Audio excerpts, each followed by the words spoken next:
President Obama said Muammar Gaddafi's decision to escalate attacks against his own people in the face of international condemnation left the United States with no choice but to act. In this particular country, Libya, at this particular moment, we were faced with the prospect of violence on a horrific scale.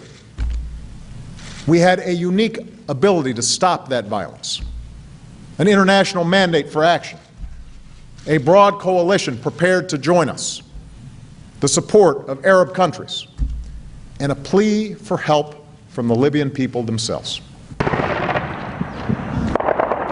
Mr. Obama said that over the past 6 weeks, it had become apparent that U.S. interests and values were at stake. For more than 4 decades, the Libyan people have been ruled by a tyrant, Muammar Gaddafi.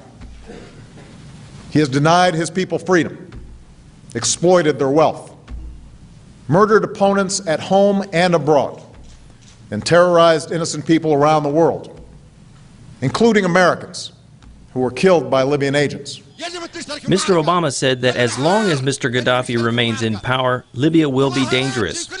But the president said broadening the military mission to include regime change would be a mistake. If we tried to overthrow Gaddafi by force, our coalition would splinter. We would likely have to put U.S. troops on the ground to accomplish that mission, or risk killing many civilians from the air. President Obama spoke to a military audience at the National Defense University in Washington. His address came more than a week after a mostly Western coalition of planes and ships began enforcing a no-fly zone over Libya to protect its citizens against government forces. Mr. Obama has faced criticism from those who opposed U.S. intervention and those who accused him of waiting too long to act. When people were being brutalized in Bosnia in the 1990s, it took the international community more than a year to intervene with air power to protect civilians. It took us 31 days.